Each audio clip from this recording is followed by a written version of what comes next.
SNS에서 매일 보도되는 그런 여러 가지 사건들, 우리가 얼마나 100% 객관적으로 그걸 볼 수 있느냐.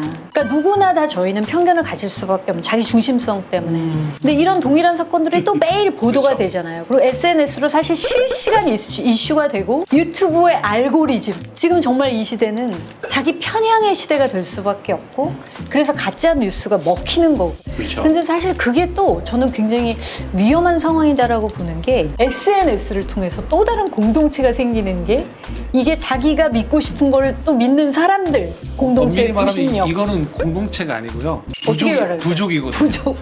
편견의 부족. 부족이라는 편견을 건 가진. 서로 간에 중냐 차냐의 문제고 네. 공동체는 엄밀히 말하면 타 공동체를 존중하는 가운데 형성이 돼야 되는데 지금의 시대를 그래서 진짜 부족의 시대라고 얘기하거든요. 근데 부족하니까 저는 이 제목이 뭐 헌트이기도 하지만 SNS에서는 그냥 마녀 사냥의 행위처럼 드러나잖아요. 네. 부족들이 사냥을 하기 위해서 함께 뭉쳐야 되잖아요. 자기 부족들을 지키기 위해서. 그래서 사냥을 하고 다니는 행위가 어떻게 보면 굉장히 오래된 전통과 기원을 가진 이런 것들을 성경적으로 저희가 어떻게 분별하면 어떻게 이 시대에 우리가 지금 몰고 있는 입장에 있다고 생각을 해보자고요. 우리가 헌터다. 그리고 누군가가 지금 그런 어떤 꼴을 당하고 있다. 진짜 그가 그 죄를 정확하게 지었는지 우리가 알까요?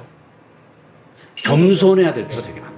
소위 이걸 뭐라고 해? 키보드 워리어라고 하잖아요. 거기서 하고 있는데 지금 누가 마녀 사냥을 당하고 있으면 진짜 그가 그 죄를 지었는지 그리고 그들이 말하는 분량만큼의 죄를 지었는지 명확히 알고 있나? 그리고 또 하나는 여기서 이제 이 영화랑 연결해서 같이 생각해 보면 신명기 19장 15절에도요. 두세 증인이 없으면 유죄 추정을 하지 말라고 나와요. 눈에는 눈, 이에는 이 얘기가 왜 나왔냐면 너희들이 만약에 두세 증인이 아닌 상태에 섣부르게 한 사람을 몰았다가 거짓으로 위증으로 밝혀지면 너희들 그대로 당한다. 맞아요. 그래서 나왔던 얘기거든요. 그죠. 무고와 관련된 거였죠. 네네네네. 그게 눈에는 눈, 네네네. 이에는 이가. 그렇거든요. 그만큼 뭐냐면 신중해야 된다는 거예요. 근데 네. 여기서 우리가 헌트에서도 보면 이 어린아이 한 명의 이야기를 갑자기 원장이 믿으면서 그러니까 이걸 두세 증인이 아닌 그냥 사실로 몰아가 버리면서의 신중함이 결여돼 버린 거죠. 지금 문득 생각이 난 건데 감독의 어쩌면 의도는 그 아이들이 동시에 막 여긴 지하실이 있고 여기 소파가 있고 막 이런 거 증언하잖아요. 상상의 네네네. 세계에서 그 아이들이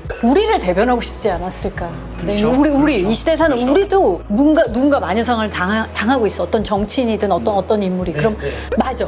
내가 예전에 그 사람 어디서 인터뷰를 봤는데 그 사람 뭐 스피치 하는 걸 봤는데 그런 생각을 하고 있었어. 막 이런 거 있잖아. 그러니까 어디서 끌어온 상상력과 그 근거를 막 대면서 이게 점점 부풀려지잖아요. 확장되고 이런 거. 그러니까 그런 것들을 좀 감독이 의도하지 않았을까 그런 생각이 드는데 우리 기독교계에서도 크리스천들 사이에서도 이런 일이 많이 일어나는 것 같아요. 가끔 기독교 안에서 어떤 어젠다를 위해서 특정한 사람이나 집단을 매도하면서 좀 정치적으로 일어나는 어떤 그런 일들. 물론 그게 우리가 복음의 진리를 거스를 때는 그걸 나가서 싸워야 하지만 이제 그런 경우가 아니라 어젠다가 더 중요해 보이는 거죠. 그래서 그 사람이든 집단을 되게 매도해버리는, 마녀사냥해버리는 것에 크리스천이 그 위치에 서는 그런 일들도 좀 많이 있는 것 같거든요. 교회 안에서의 우리 반성해야 되는 것 중에 하나가 태도의 문제인 것 같아요. 태도가 너무 급하게 끌어오르고 더 이상 들으려고 하지 않고 저희가 영화 보면 사실 무섭거든요. 굉장히 이 장면들이. 그쵸. 왜 무섭냐면